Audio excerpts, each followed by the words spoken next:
What's going on, everybody? Happy Thursday. Welcome again to the Third 10 Podcast. I'm your host, Nathan Nguyen. Joined by my guy here to my right, Brian Germinaro. Brian, what's up, my guy? How you doing? The Yankees are frauds. That's simple. Really? What's going on in MLB Luis real quick? Severino was right. The Yankees only have two good batters in their lineup.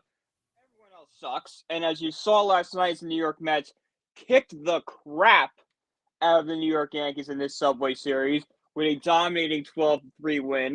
The Yankees have some serious questions to ask themselves. And, I've been saying it for years. Aaron Boone sucks as manager. Brian Cashman sucks as GM. And Hal Steinbrenner sucks as an owner. So I think the Yankees got to look in the mirror, do a big shakeup, and start rebuilding. There we go. Yeah, I think to the past month and a half, They're the the Yankees second have. worst team in baseball, Yeah, 15 and 26.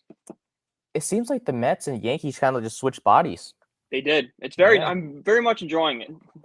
I know you are. But yeah, look, I know the Mets are doing pretty well right now. I think they're 8, 10 games back of the Phillies in the division, but right now they are in the Yeah, wild card hunt, it's which the is wild card spot. We're focused on the wild card. Like division would be nice, but like let's keep our goals semi-realistic. We are in the second wild card spot. We're 2 games behind Atlanta with a 4-game series against them this weekend.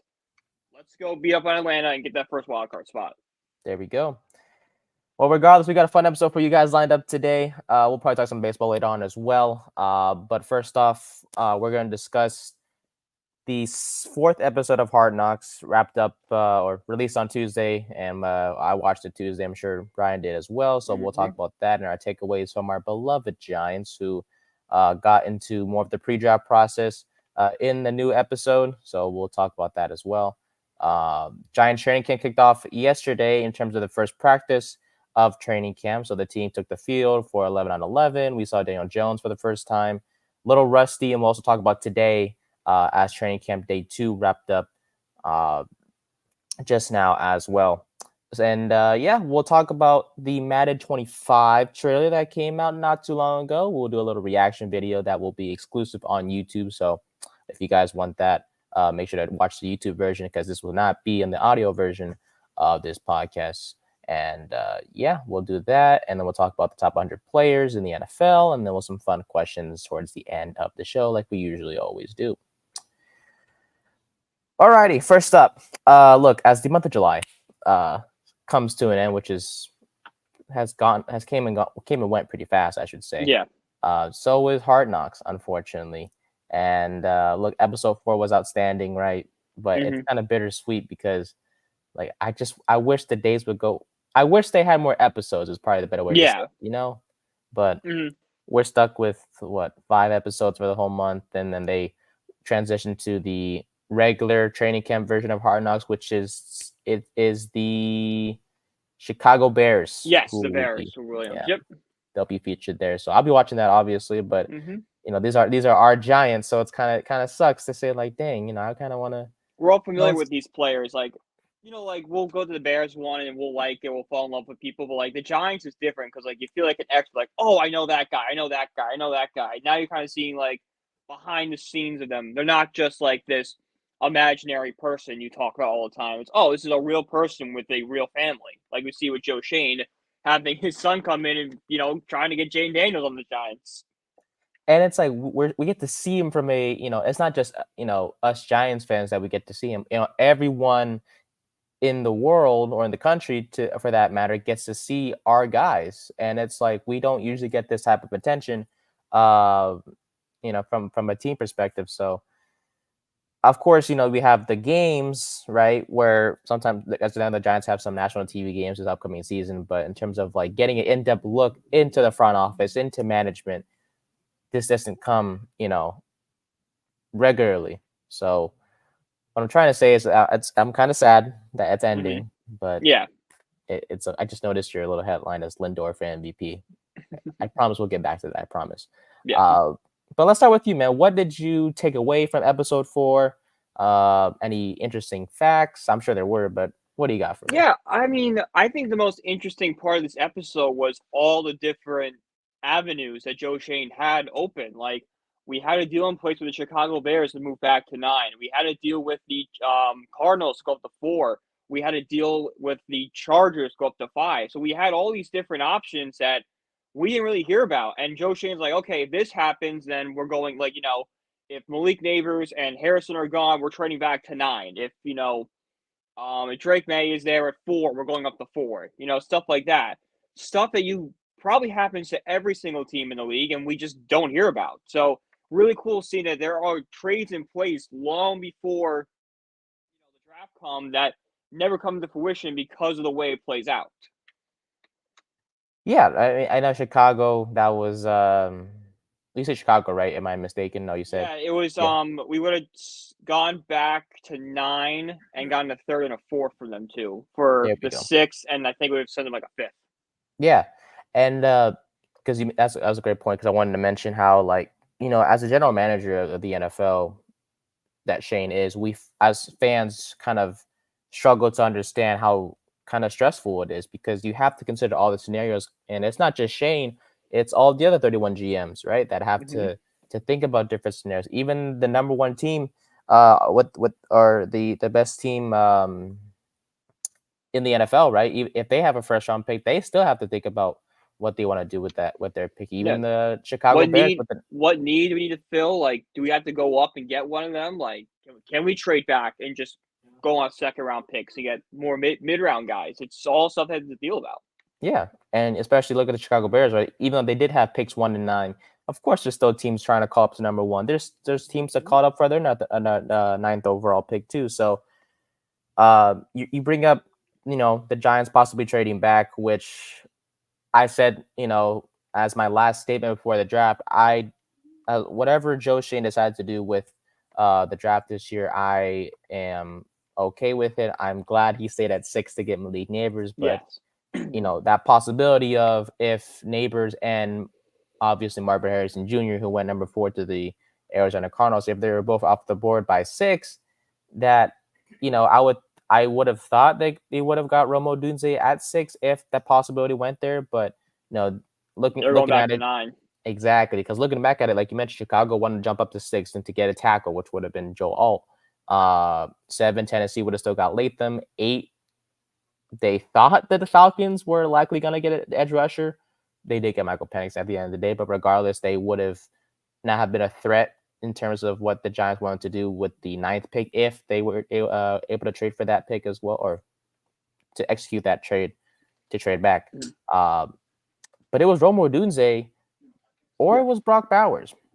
And it's like, I love Odunze, but Bowers would have been an interesting choice. Yeah. What do you think of that if we did get Bowers? Yeah, I think Bowers would be a choice. I think at that point, it's what's Waller doing. They haven't really heard from him at that point. I think it's just getting a playmaker in here and trying to be creative with it like they were with the Waller trade. Like, okay, we couldn't get a big name for wide receiver. Let's go get a big tight end who Nick Saban described Brian Dable as being a problem. So Dable knows that he can use him and kind of use him as a wide receiver, even though he's a tight end. Mm-hmm. And Bowers was just one of 2 players that Nick Saban was talking to Brian Dable about being a pain in the butt for to play against, and the other guy is the guy that we ended up drafting, which is Malik Neighbors, who in the episode continues to build that rapport with Brian Dable. As if you guys don't know, in the pre-draft process, all 32 teams are allowed to bring 30 players in for evaluations to get to know them better, and you for saw us. you saw it with them having the 3 wide receivers in the room. That was pretty. I mean, we had Harrison, Neighbors, and Odunze in the same room together. And I remember the receivers coach Mike Groh was like, "I wish we could draft all 3 of you." I'm like, "Yeah, me too, coach. Yeah. Oh Me my too, god. man. Whew, what it would have been a heck of a core." But Mm-hmm. we saw Malik talk with Dable, and Dable was asking him like, "Hey, if you have to deal with a tough situation, how are you going to act?" And Neighbors is like, "Yeah, I have a hot temper, but it's not in a bad way." And Dable's like, "It's okay. Like we like that. And I'm similar to you. I have that temper too." And, it's good to have that because you can't just, if it's a tough situation, you can't just be like, "Oh, we'll get him next time." You got to have that fire under you. And that's what I like about Neighbors. Mm-hmm. Oh So yeah, no. I like Neighbors a lot. I also like a Doomsday a lot. Like I watching this, my opinion of him has risen a lot. I think he's being really good with the media. He's really gonna do the coaching staff. Like you saw it when he talked. He's like, "What do you want from a leader in the locker room?" That's you don't hear that a lot from 22, 23-year-old guys. yeah, and Odunze from a character standpoint, he's someone I'm like, if we did draft him, I think he would have been one of our top leaders in the clubhouse eventually. I don't think he'd be captain, but he'd be captain very fast. Oh Like yeah, second year, he'd be a voice in the locker room. I think later on this season, and then a captain next year. oh yeah, 1000%. Marvin Harrison Jr. kind of speaks for himself from a talent perspective. Mm-hmm. Didn't dive in too much into his character, but in terms of his play on the field, that's enough said. If the Giants got their hands on him, I don't I think would anyone have would been complained. Yeah, yeah, everyone would I have would been have been ecstatic. excited. Exactly. And then of course the Giants brought the quarterbacks in there. We saw Daniels, we saw Drake May, of course, again, who continues to impress me every time we see him on Hard Knocks. And I believe we also brought in JJ McCarthy.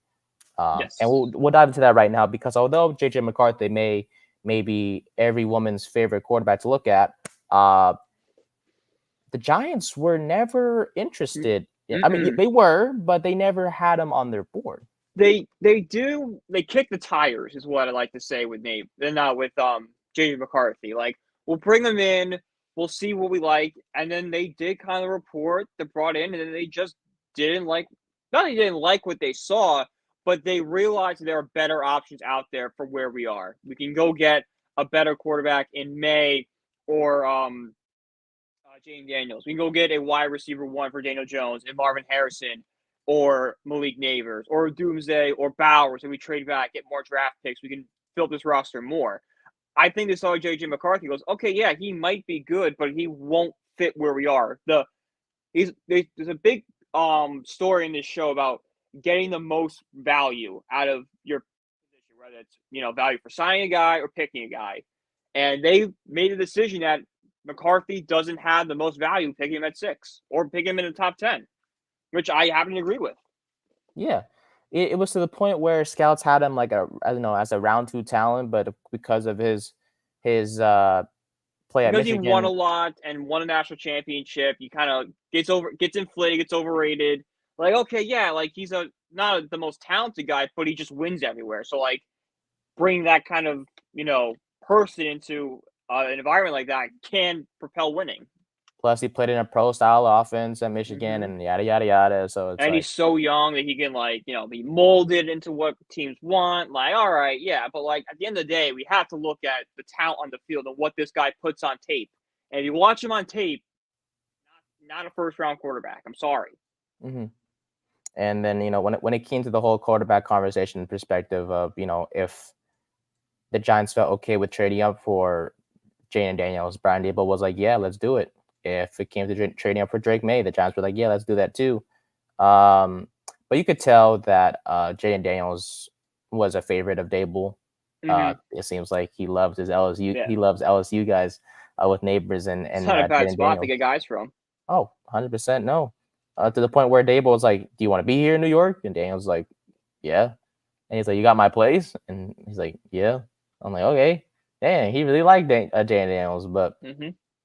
uh, I do want to touch real quick on the pro days because that those are pretty fun to the Yeah, that music was and a the nice little watching it. All of a sudden, touchdown Jesus appears on my screen. I'm like, oh, I was oh, unaware of Notre Dame. Okay, cool. yeah, Alabama was on there, UCLA was on there, University of Washington with Michael Penix was on there, Tulane, and then Penn State because well, not a bad thing because Theo Johnson was what we were there to see, but Saquon was there too. That was the story. That's why they put in the Penn State stuff because you saw the scouts talk to Saquon Barkley, like say, Saquon's like, oh, I'm so rooting for you guys, stuff like that. I think they're trying to, do a little damage control with how they portrayed Saquon Barkley so far in the show. Mm-hmm. Yeah, and it is Like, what oh, it is. Saquon left, but he still loves the Giants, still wants him to do well. Like, oh, he's interested in who they're signing. Yeah, okay, that's all fake small talk that you do. He was having a conversation with Carmen Brasillo, our new Mm-hmm. offensive line coach. So Yeah. uh, it is what it is. I mean, we were there to see Theo Johnson. He was impressive, and then I do want to dive in. We'll get to Notre Dame because went to or Tim McDowell, the director of player development, went to go see Joe Alt, and he was talking with one of the members of the Notre Dame team, and they were talking about how Joe Alt was expected to go off the board early, which he ended up doing. Yeah, 5. Thankfully, we went at 5, so we get neighbors. But I know you would have been ecstatic if we did get Joe Alt, but Yeah. it may not have been a need, but he is. I mean, like, if you want to protect Daniel Jones, he's the guy. Like, he has more. He's got, I think, 4 penalties his entire career at Notre Dame. Like, that's unheard of for an offensive lineman. So to bring that type of talent into New York, put him at the right tackle alongside Andrew Thomas. Yeah, I would have been really ecstatic with that, moving Neal to guard. Oh yeah, 1,000%. But yeah, other than that, I think last thing I want to touch up real quick, unless you have something else for me, is the quarterback conversation. I will say, despite the fact that we have kind of trashed on John Mara a little bit for his, his reactions and stuff like that, he was on board with the whole quarterback situation.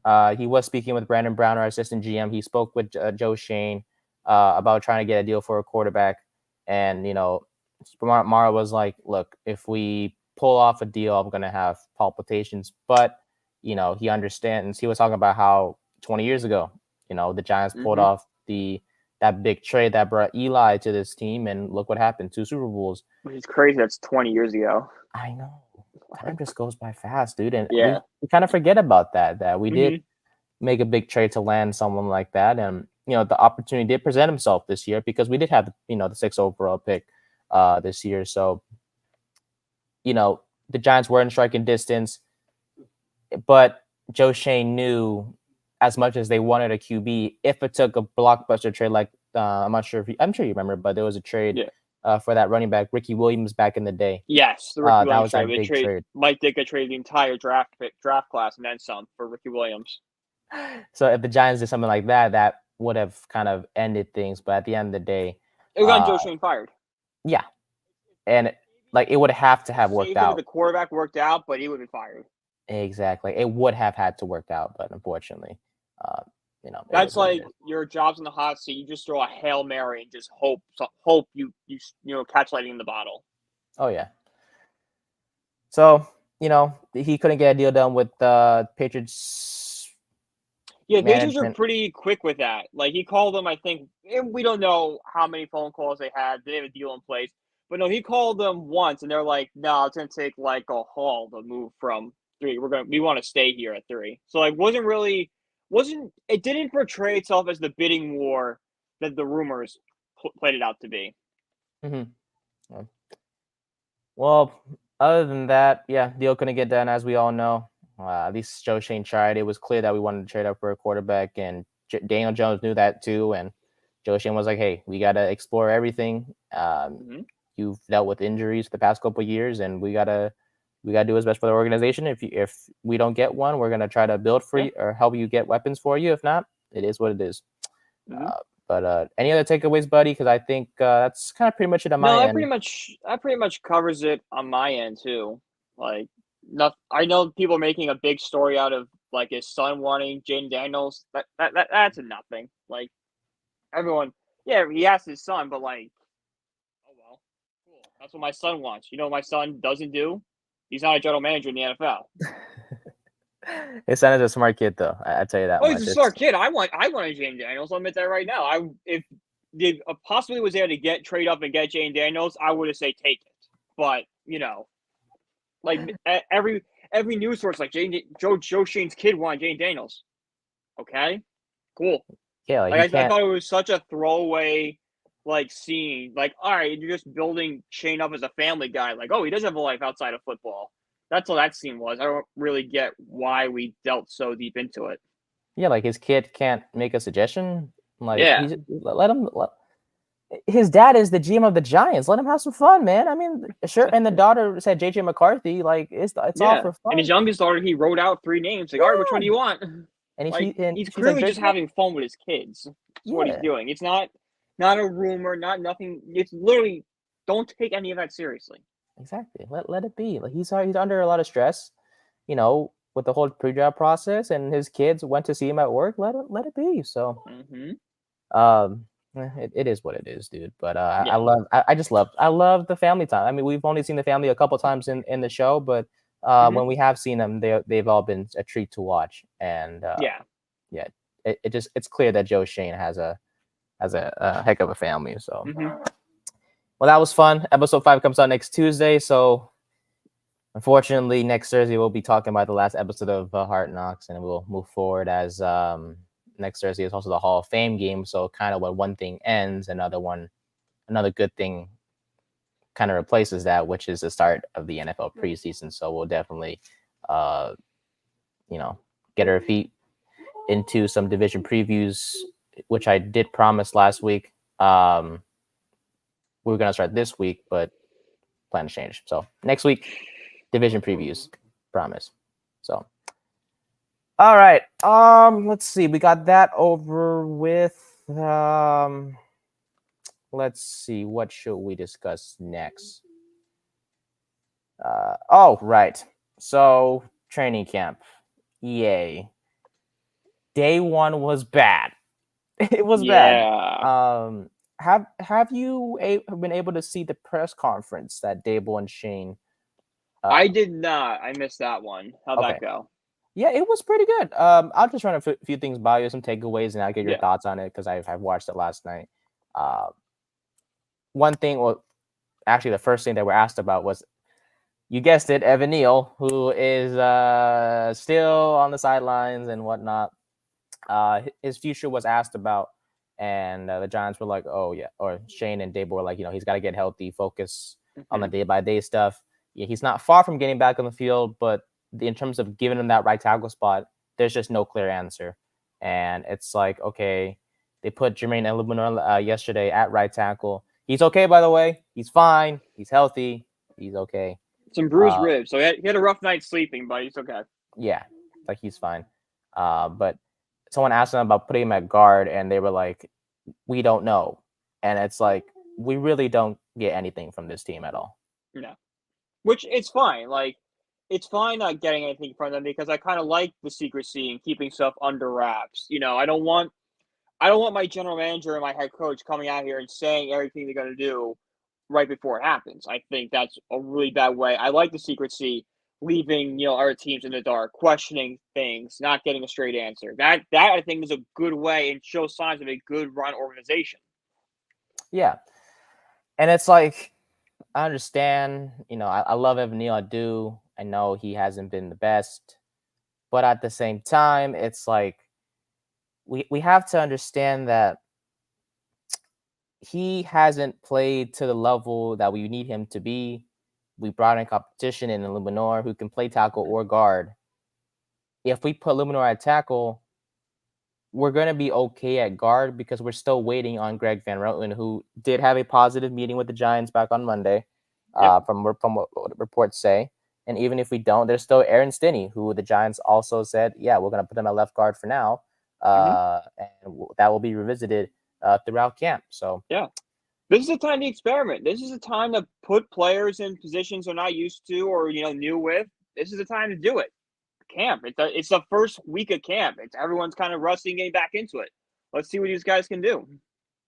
And Dable did talk about, he understands in the past few years they've been shuffling offensive linemen in and out, but they do want to get just 5 consistent guys on that starting front, which is, yeah. I mean, why wouldn't you do that? I mean, hell, I don't want to do the same thing we've been doing in this past couple of years and just rotating guys in and out because, it's not like we have 10 outstanding offensive linemen. Like, they're all just 10 mid. Well, no, one of them isn't mid, which is Andrew Thomas, but in terms of everyone else on that offensive line, they're not all great. Like, they're all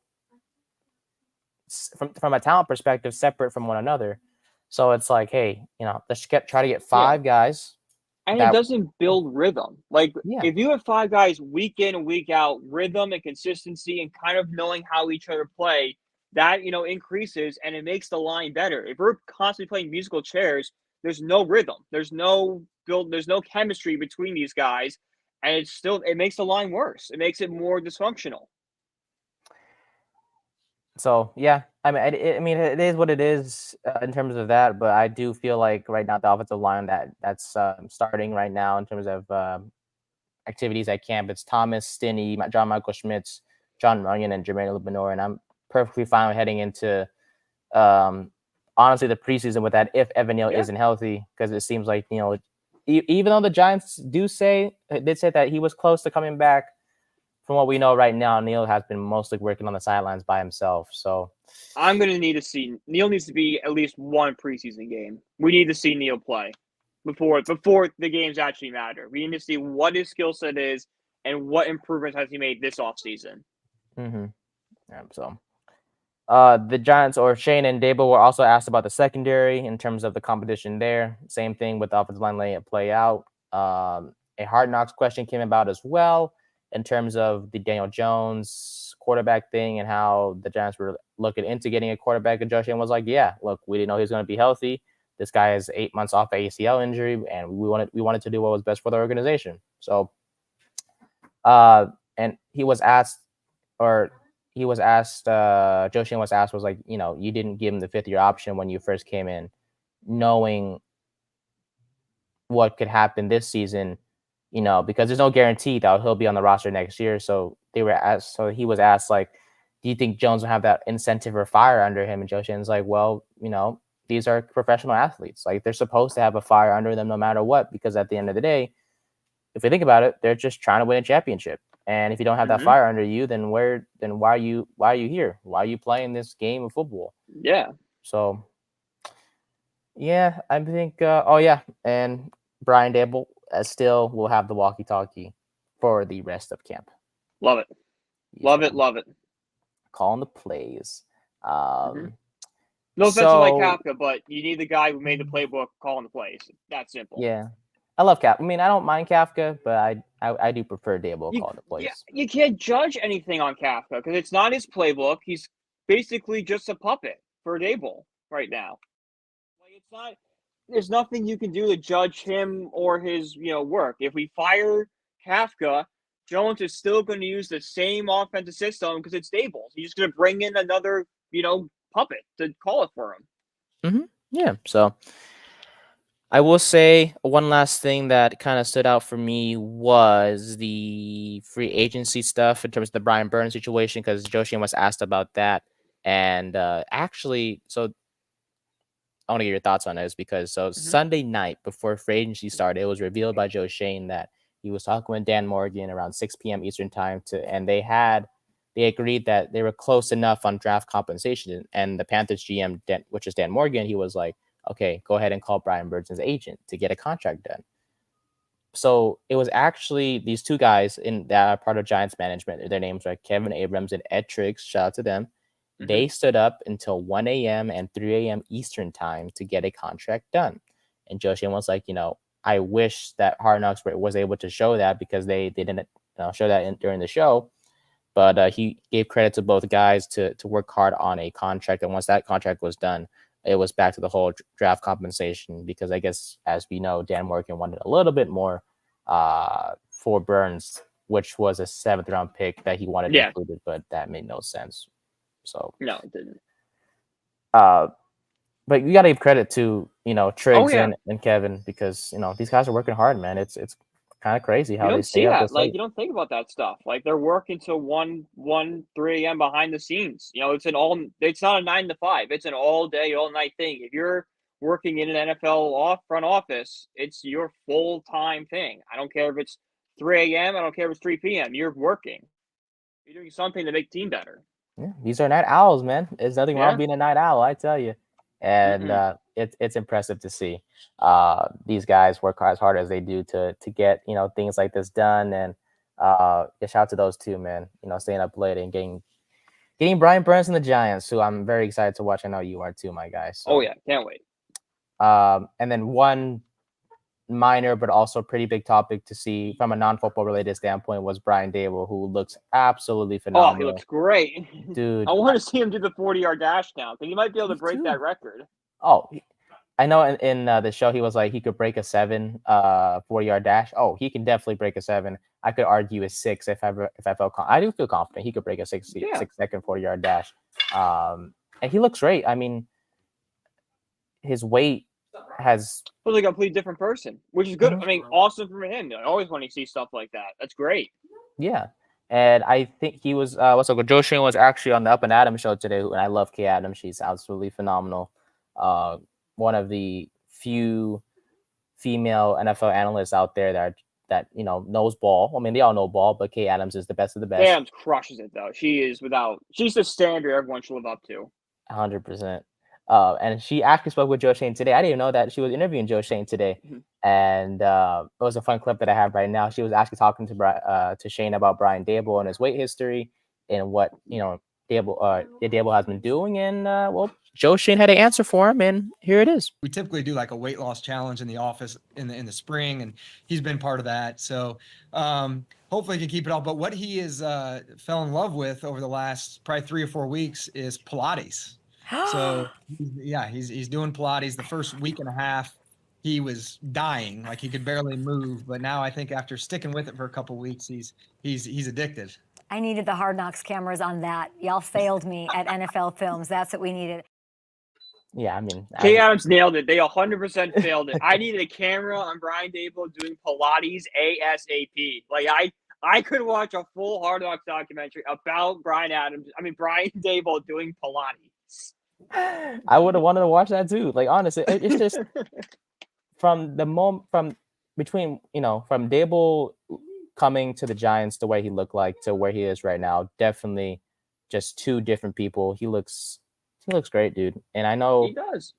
He talked about in the press conference yesterday about how like when he was in Cleveland, he lost like 120 pounds. He didn't lose that much this time around, but because his weight tends to go up and down from what he was talking about with us. But yeah, regardless, he looks different. He looks fit. There was pictures, as you guys see in the thumbnail for today's show. He was, dapping up Malik Neighbors, but you could tell like this guy, whether it's Ozempic or his diet. The Pilates. But the Pilates, there you go. That's the Pilates. answer. They're magic making. But yeah, I would love to see Brian Dable's Pilates routine because I still don't really know what Pilates is, but I just know I don't. Yeah, I know it's a lot of middle-aged moms do it. It's either that or it's like the new version of jazzercise. And if we'll do some research and we'll give Pilates a try.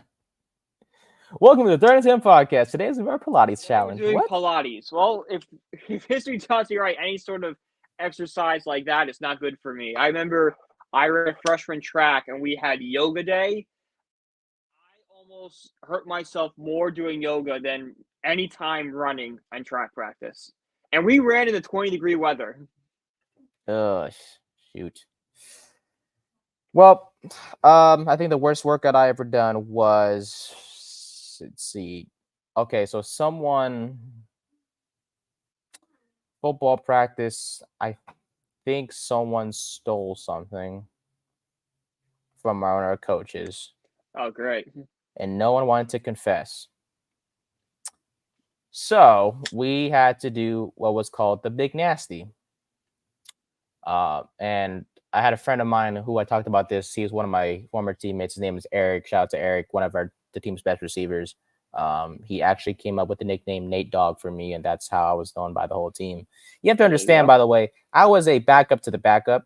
Third string. Yeah, third string at running back. Actually, fourth string, even though I should have been third string.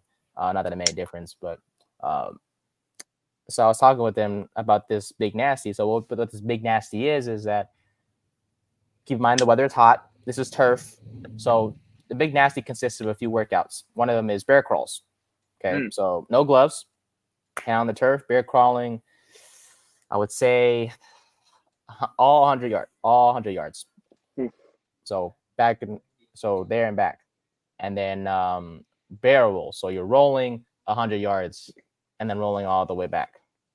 Those are a couple workouts. I forget what the other ones were, but just the fact that football workouts are tough. They are. Hands in the turf and you're just. It's already hard, and then they put pads on you. Oh yeah, we did have. No, did we have pads? Yes, we did have pads on. Oh, that just made it even worse because Yeah, no, But that's pretty bad. That's yeah, pretty bad. Mine was so just yelling at the yoga instructor, like, "Yeah, go back more." I'm like, "If it goes back anymore, lady, it's gonna snap." I would probably choose Pilates if I had to do a Yeah. workout. So Mhm. we're going through stuff. I would say when it comes to going to the gym itself, I think my favorite workout is definitely I like biceps and triceps. I like working on those. And I'm not the buffest dude, as you guys can sort Mhm. of see, but uh, arms are the best for me. I like working arms. We don't, yeah, us guys we don't work legs as much, but we do. But I don't do the squat rack. I do the leg press machine. Right. Yeah. Yeah. I don't. I don't work out that much anymore. I used to work out when I worked in the fish market. I would have to work out because my back hurt me so bad. It was the only way to like reduce my back pain. But since I stopped working there, I've kind of fallen out of it. And with our busy schedules, it's hard to go to the gym, but we'll get back to it. Yeah. We'll get back Exactly. to the working out and stuff like that. Mhm. Quick clip I want to show you real quick from the Up and Adam show. Joshi wants to ask about the Saquon Barkley situation. If there's any regrets towards that? I want to show that clip real quick, and then we'll dive into the YouTube exclusive Madden 25 reaction video. So me and you, we're gonna react to the new trailer of the new Madden game, which is coming out next month. But before we do that, quick thoughts on this quick clip from the Up and Adam show with Joe Schoen talking about the Saquon Barkley situation. Here we go. When you're watching it play back and you're watching that episode 4 days before it airs, and you think about it, would you have done anything differently? No, no, I wouldn't have. And it's you say when you watch it, it's funny because when I do, sometimes my emotions go right back there. When I'm stressed on the camera, that stress comes back to me. I'm like I remember that moment. But no, I think both parties tried. Again, this started back in November of 22. So people forget that we did go to him before anybody else. That was my first contract extension and first player that we approached from the Giants for a contract extension back in 22. And unfortunately, we were never able to get anything done. And we wish Saquon nothing but the best. See, so for those of you who, Exactly. yeah, you see that we didn't disrespect anybody. Okay, that No. was our guy, and we wanted to bring him back, but he didn't want to, so it's his fault. Mhm. But for those that just cleared things up. Joe Schoen Yeah. is Yeah. online. Yeah, it just confirms everything we've been saying. Like Saquon Barkley never offered a contract extension. Well, he was, but like it happened last offseason, not this offseason. Yeah, I mean, there's really not much else to say. No, It's just we tried with Saquon what 4 times I think last year in 2022. 4 times, and then we were willing to match an offer. I go as high as 12.5 million a year. Like that's what I think our final number was. Yeah. I don't think it's disrespectful at all. Yeah. So, well, I just want to show that. But yeah, Saquon, thanks for whatever you did for us. Sure, you're a Philly now. So Boo. yeah, but all right. So for those of you listening to the podcast version, audio version, we're gonna cut things off here. But in terms of doesn't mean the episode's over for those of you listening on Spotify or Apple Podcasts, wherever you get your podcast. We will dive into the random fun questions that we have at the end of the show. Plus, we'll talk about the top 100 players again in the NFL. Players 80 through 61 were revealed yesterday, so we'll dive into that. So, but for the audio version, we're going to cut this off here, and then you'll hear a little pause, and then you'll hear the topics that we'll have later. But for those of you on YouTube, that was so hard to explain for some reason. I have no clue what I was saying right there. Because we usually don't do this, Brian. Right. But Yeah. for those of you on YouTube or Twitter, on Instagram, we will If be you can see our faces, you're watching the Madden trailer. If you can't see our faces, we're doing quick takes and stuff like that. beautiful. Thank you. See, that's why you're here. So this is our first time doing this. We may be doing this in the future. We don't know, but this will be the first time trying it. We'll be doing reaction videos. The first of them being the Madden 25 trailer. So let me ask you, Brian, are you a big Madden guy? Have you always been a big Madden guy? I was back in high school. I was a huge Madden kid. Okay. I've fallen off of it since college started. I kind of fell on video games for a while at college. I just like recently got back into them with NCAA coming out and like playing multiverses and stuff like that. But no, in high school I played Madden every single day. Okay. Yeah, I know growing up, I never always had the latest version of Madden. But in terms of, let's say 2021, 2022, I got my hands on a PS4 for the first time because I always been playing with a PS3. So I was a bit behind everyone else, but I was able to experience next gen consoles for the first time. And then Madden 21 was my first next gen game. Fell in love, continued to get 22, 23, and then 24, and then. Well, we'll give our thoughts on 25 in just a bit. I want to say I stopped around Madden 22. Is what I want to say. I think Brady and Mahomes was the last cover I had. I continue to get Madden every year because I give them the benefit of the doubt. I believe that things will get better eventually, but what's up is the reskin of college football. You know, the running gag around college football by hardcore Madden guys, like, it's just a Madden reskin. We're not getting it. Well, you better hope that Madden is a college football reskin because that means the game's better. The only thing that's preventing me from going ahead and getting Madden right away is the fact that NCAA has been doing so well. So it's like, that's why I'm not getting Madden. It's like I'm just gonna play NCAA. Madden's messed me up so many times. I'm not gonna waste my money on it. I'm just gonna keep playing this. Yeah.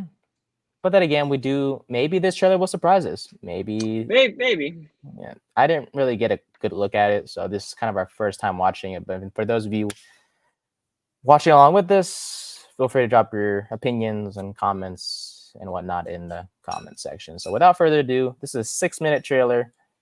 Let's get it rolling, and we'll stop it here and there, Brian, to give our reactions. But let's do it. Greg Olson here, and welcome to the Madden NFL 25 Gameplay Deep Dive. Today, we're talking about Boom Tech, which integrates real-world physics into the Field Sense system, revolutionizing one-on-one tackling to give players ultimate control on the field.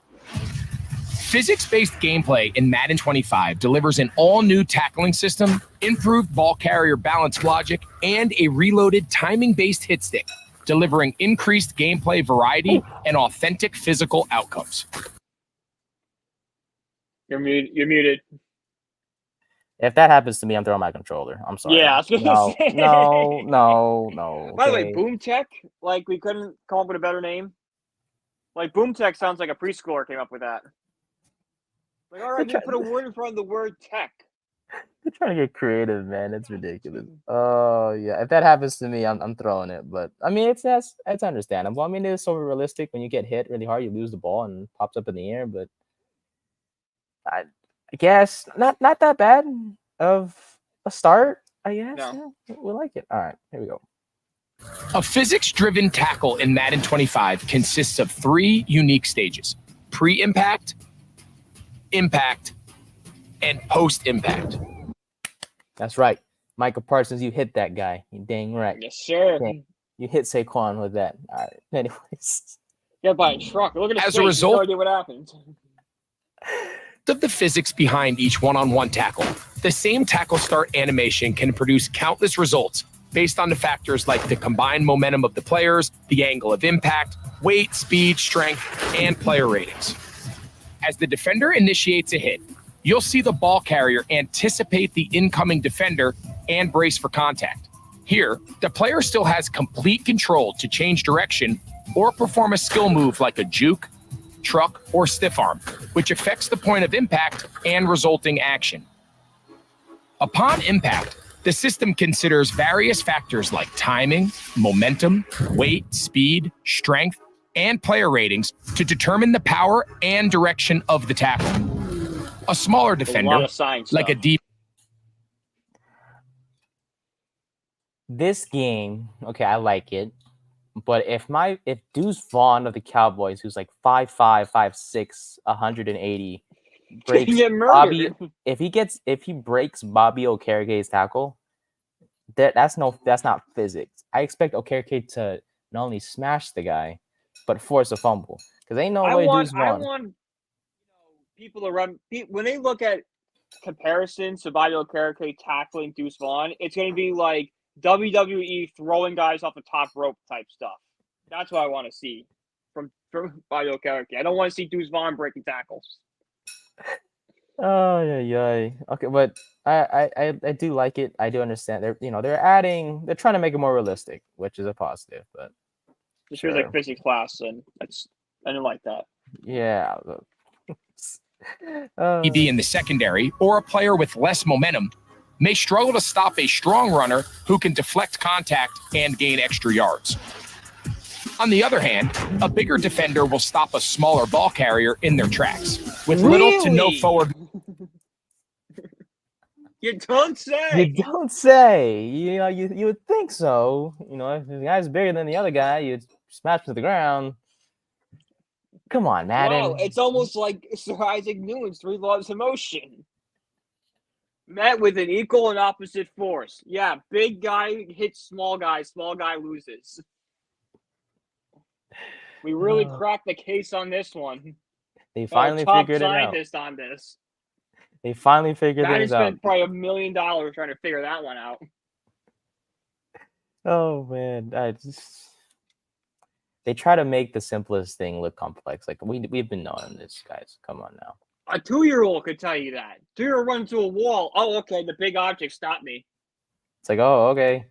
Now it's such a surprise that that happened. Like, oh. Anyways, just move forward with this. Momentum after the point of impact. Physics in Madden 25 informs one-on-one tackling for more variety, dynamism, and control, giving players the outcome they expect on every play. To celebrate its 20th anniversary, we've reloaded the hit stick with a new skill-based mechanic where a player's timing and angle of approach matter. If a tackle is timed too early or too late, its power will be reduced or less effective. But when a hit stick is timed perfectly, plays can be stopped just as fast as they started. New on-screen feedback provides info on hit timing, while UI and sound effects make a perfect hit stick feel that much more satisfying. There's more to physics-based gameplay than just tackling. With the new ball carrier balance system, players will feel physics-driven broken tackles, stumbles, and balance recovery reactions that are also determined by momentum and impact direction. Hit quality, ratings, and the abilities of the players involved, as well as the ball carrier's body position, will result in more variation and realism in the run game. All ball carrier and tackling abilities have been modified to work together with the new physics system, and in some cases, new abilities have been created. For more on abilities, check out the Gridiron Notes blog. Okay. Does Greg Olsen get paid to say the word physics as much as possible? Like, does he get a raise every time he says physics? Because he still says it so many times, and half the time it's just been an unnecessary add-on. It's like physics this. Physics this. Okay, we get it. We get it. You guys worked on the physics. Cool. Stop saying physics. When the carrier bounces on the defender, it's physics driven. The timing is physics. Like, forget it. I understand it. Football, it's all motion. Physics is motion. Anyone that went to high school knows that. I will say the abilities they have been a bit broken in Madden. It's like, for example, you have Christian McCaffrey, who has the most OP X Factor. People are gonna spam him, and it's like it's not even fun. Like, I know NCAA has abilities as well, but from what we've played with, what we've seen from our experience, they're not as broken compared to what Madden is, from an ability standpoint. It's like, it's college football. It's not the pro game. There's going to be more big plays and bad tackling, bad defense. Like, you gotta expect that. That's true. That's true. Alrighty. In the NFL, blocking at the line is a strategic chess match, and updates to pass blocking provide more control to adjust schemes. In Madden 25, players can choose between 8 pass blocking adjustments before the snap. For the first time ever, visual cues will highlight each offensive lineman's specific target play. There we go. I like that. I like that a lot. Why has that not been a game earlier? It took him long enough. First time that's such a simple detail to throw in there. I can finally avoid sacks for the first time. Good feature. I can line up the pass coverage to do its job. Football. Good feature though. I like it. It should have been in earlier. That's why I'm making fun of it. It should have been in like Madden like 13. It took maybe the technology. No, there's no excuse. It took them that long to add it in. You could do pass routes and see what the coverage is. Like, it's the same technology. Some big brain came up with it. Well, it's about time. Good idea. Yeah. As well as how this will change based on the blocking scheme. Defenders not accounted for will be marked with the hot defender icon. So players can decide who to block and who to strategically throw hot off of. New pocket building logic, along with hundreds of new blocking animations, naturally boosts engaged pressure to form the pocket more authentically, so quarterbacks can step up to make clutch throws when the protection is right.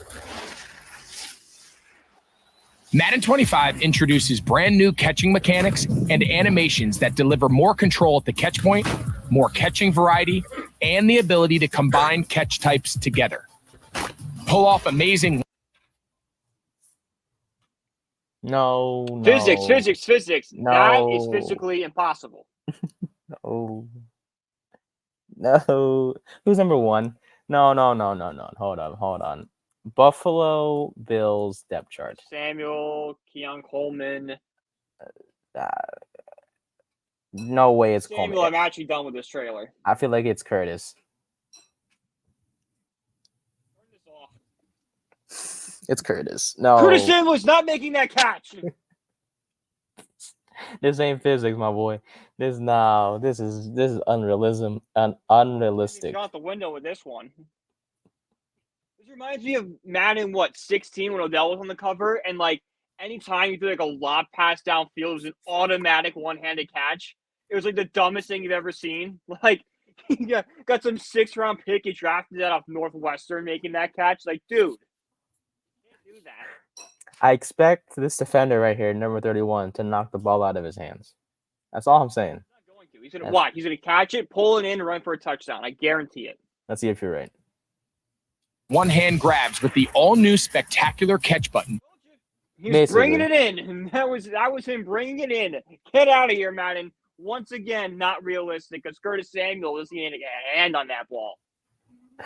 Which provides a larger catch radius. This is realistic. Keenan Allen can do it. Keenan Allen can do it, not Curtis Samuel. I'm going to have 5'8" Wan'Dale Robinson just wow over Trevon Diggs in the game. Watch. And I'll be like, I don't care. He caught it. Who cares about unrealism or having it be unrealistic?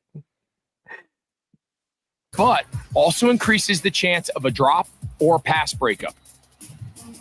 With this mechanic, players can now modify aggressive, run after catch, and secure catch inputs, providing the ability to change the catch type mid-animation, which wasn't possible before. These catching improvements give players the ability... Against us, really? Oh, Terry McLaurin, he could do that. Yeah. But is that Cordell Flott? But it's not nice. Was that Cordell Flott? Who did he catch over? Which wasn't possible before. These catching improvements... Sub. Nope. Cordell. Nope. Yeah. Get him out of there, boys. Why is Cordell Flott on Scary Terry? Please explain that to me. Where is Deontay Banks? Where's Deontay? On the other side. I'll get two. The ability to pull off highlight-worthy grabs with more control on every button press. To give players more tools as a ball carrier, we've revamped the right stick to further enhance skill move control. A new hezi step combined with the new fake-out logic gives players the ability to trigger CPU defender breakdowns. From there, combo new back jukes, spins, cuts, and other skill moves for unique fake-outs that weren't possible before. For added realism both during gameplay and between snaps, we've introduced a variety of signature animations. Unique run styles for superstar players, along with signature pre-snap behaviors from quarterbacks and receivers, blur the line between Madden 25 and the real game. Well, it's Curtis Samuel taking a one-handed catch. That's, yes. if we're talking about trying to copy what happens in real life, I don't know if Curtis Samuel catching one-handed balls is. Yeah, no. Come on now. Replay communication between players will also make the line of scrimmage feel more dynamic and alive, while intelligent adjustments and hand signals change based on the types of plays being called. For increased play calling depth, some of the most exciting new plays from the league have been added to each of the 32 teams' playbooks. A few highlights from last season in Madden 25 include Miami's cheat motion and Kansas City's Super Bowl winning corn dog. In addition to unique plays like these, more route concepts and custom route stems change the length of the initial route for complete hot route control. With the addition of the defensive switch stick, we've introduced a new defensive meta where players can quickly switch their user coverage with a flick of the right stick, adding control while lurking in the secondary on passing plays. And Madden 25 will, of course, include the new NFL hybrid kickoff rules, where players can experiment with the new rules and strategies before we see it in the regular season. Pre-order the MVP bundle to get EA Sports. No, we're not doing that. Pass. No, Pass. we're good. They pass. But the game, it's not that bad. It's not. Now, am I gonna pull the trigger to get it when it comes out? No. No. But eventually, yes. Maybe a Christmas gift. I'll give it the benefit of the doubt because the tackling seems improved. Yes, the one-handed catches are a bit unrealistic, but it would, like they said, just because that you can do it, it could lead to an increased chance of a drop or whatever the case may be. So. Sure, we can make fun of Curtis Samuel catching that ball with one hand, but the chances of him, dropping or having it deflected is increased a little bit. So, right, yeah, not too bad. I give the game right now 6 out of 10. 6, yeah, that's what I was thinking. Like, I don't have something to grade off yet. I need to see more. Exactly. More game features like. Is franchise mode going to be the same it's been the past, however many years? What's, the pro thing look like? What does, Ultimate Team? Is that just going to be where everything is again? We got to see. The scoreboard is different, though. And not much sure if you care about that, but the scoreboard is on the bottom. The play art, picking plays looks different as well. So we'll see. Visuals look decent. And we'll definitely get more look into it as the weeks go by and we get more video releases of the franchise mode and stuff like that. So all right, well, we can finally dive into our quick takes or fun topics of the day before we wrap things up for this episode. So first off, from a little bit more football, actually, players 80 through 61 of the top 100 players were released yesterday. So, So we have Minkah Fitzpatrick on there. Sam Laporta was on there as well. I'm not sure if you were able to take a look, Brian, at the. Yeah, I took a quick look this morning. Okay. Any quick thoughts on that, good sir? I think I would have Jalen Waddle a little higher. Okay. 63. I think he's a major part. He's overshadowed by Tyreek Hill. I'm not saying it's a big jump, but I probably would have had him in the top 50. Yeah. I think that's fair. Kyron Williams was on there, which is not a surprise. He played pretty well last year in terms. He was a pretty good touchdown machine, actually. He was the first Rams running back to pass over 1,000 yards since Gurley did it for the Rams in 2018. Justin Herbert did fall off a lot. He was 43rd last year in the top 100. He dropped to 75. So kind of a big drop off there by Justin Herbert. Let's see who else kind of. Omari Cooper made his first appearance compared to last year. Daniel Hunter as well. Brandon Ayuk had an outstanding season for the 49ers. And he was on the top 100 list as well. And Jalen Waddle was he was 40 in the 40s last year, and he dropped 69. to 63. Oh, 63. Oh, yeah, 63. No, 63. Cooper Kupp 69. There you go. Yeah, but Waddle definitely a deep ball threat in this league. He's still 25 years old, and he's 3 straight 1,000-yard seasons. Yes, so 3 straight 1,000-yard seasons. very With Tyreek Hill with him, like that's crazy. Tua's lucky, man. He Yeah. has some solid weapons out there in Miami. So, Mhm. any surprises? Nothing too crazy. And you No, mentioned nothing too crazy. It's pretty standard. Pretty much what I expected it to be. Yeah, and you mentioned Cooper Cup kind of did fall off a little bit. He was 47 last year. Yeah, but that's injuries with Cup and stuff like that. That's what we're seeing. That's why he's fallen so much. And then Herbert had an injury too, so he kind of Yeah. fell off a little bit. But Mhm. yeah, as you can see at the bottom of your screen, those are the top players from 100 to 61. We'll leave it on the screen for you folks as we dive into our summer fun questions. I know we talked about music, Brian, a little bit in a previous episode, well, a couple episodes ago. So, but I gotta know. All right, so we talked about baseball at the beginning of the show. Talked about your Mhm. Mets. All right, say you play for the Mets, my guy. You know, you're batting. I don't know. Well, actually, what would you play? Like, what's your position in baseball? What would you play? Center field. Center field. Okay, Yeah. got it. So I'll say you're a fast guy. All right, Mhm. you're batting leadoff, right? Heading to the Yeah. plate. What is your walk-up song? What's your favorite song that you're gonna walk up to the plate? What's it gonna I've be? thought about this a lot, and it's the Imperial March, Darth Vader theme song. You know how cool that would be with the Darth Vader theme song walking up to the plate? Like, come on, that would get the crowd going. I will look. Is it the one that goes like dun, dun, dun, dun, dun? Is it that one? Yes, that one. Okay, I was like, I'm pretty sure that's the one. Mhm. I think that's a beehive. I could see It would be. They could like make a whole. It'd be a great marketing thing. Like, it'd be awesome. I will say MLB players are pretty creative with their walk-up song. Shohei Yeah. Ohtani is the one where it's like the show goes on by Lupe Fiasco. And it's like, all right, and the show goes on. That was creative because it's Shohei Ohtani. Yeah. Bryson Stott has the Ayo okay.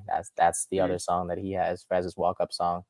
I think for me personally, I have a few songs. I wouldn't. If I had to choose a humor song, I'd probably choose the Family Guy song. Lucky it's a Family Guy. Oh yeah, Because I love that'd be Family Guy. hyped. But if I had to just choose the song itself, I would probably go with this one song that's been in my playlist recently. It's called Magic Johnson by his name is Ian. That's the artist's name. All right. Pretty catchy song. But if I had, that's if I had to choose like a regular song. If I choose like a fun song, I'd go like you did with the Star Wars theme. I'd probably like a Family Guy theme, or just something fun to get the crowd like interested. So I just wanted to know. Definitely a fun topic for sure. But here, more importantly, I know we're smart and we're safe people. As the phone goes off in the background there. So, all right, I gotta know, Brian, if you. Oh boy, I can't wait for this. I don't know if he's laughing at the question or the phone. If it's the question, if you were kidnapped, Okay. hypothetically, and you had to send one message, underlying message, because you can't just say I'm kidnapped, help me. You got to send a underlying message to signal to everyone that you're in trouble. What is that message going to be? The Philadelphia Eagles are going to win the Super Bowl next year. Mark my words.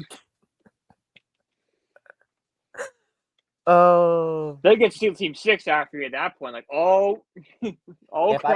We got like a hostage situation going on. If I got that text from you, I'm calling 911 immediately. I'm like, okay, what's your emergency? Yeah, my friend's kidnapped. How do you know? He sent me a text. What does it say? The Eagles were in the Super Bowl, and this is relevant help. This is for emergencies only, kid. Hang up. No.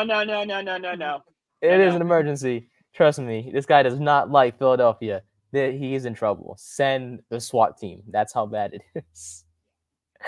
I would just be like, I am no longer into sports anymore. That is definitely a big concern because everyone's like, because literally everyone knows me for how much I love sports. So it's just like, yeah, this guy, he's in trouble. We'll send the law enforcement. But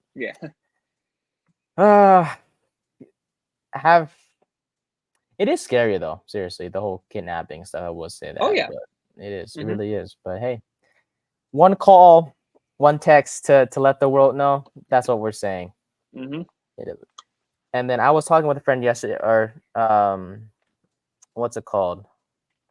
There's one question I was gonna ask. Now lost it.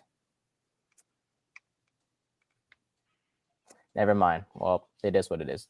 Yeah, I lost my train of thought. So, well, that is kind of it. I don't think we have anything else. Do you have anything else to discuss, buddy, about any chance, or is that No, we pretty much covered everything. kind of it?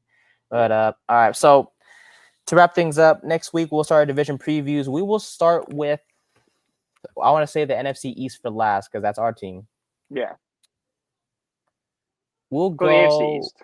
AFC East. All right. AFC East, we'll discuss them first next week. I think we'll aim for Tuesday. Well, what's Tuesday? Tuesday is Tuesday is the trade deadline.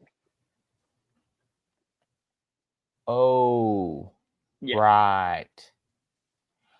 Oh, shoot. Mm-hmm. Okay, got it. So the trade deadline show is next Tuesday. Yes. The Tuesday coming up is the 30th. What time did we say that one's going to be? 7. We'll get back to you on. I'll talk to you about that off air. Yeah. Because there might be something scheduling conflict. So yeah. Basically, regardless what happens, trade deadline show next week. We will try to squeeze in the AFC East on one of those days, either Tuesday or Thursday, depending on how things go. But other than that, that's kind of it for this episode of 3rd and 10 podcast. We appreciate you guys stopping by for episode 7. And look, we're almost into August, and that means more football talk to come, more fun stuff to talk about as well. And we did our first reaction video, which we'll release separately on YouTube, and we'll go from there. So appreciate y'all stopping by. Thank you so much, as always, for watching and listening to the 3rd and 10 podcast. We'll see you guys in the next one. Have a great one, boys. Thank you very much.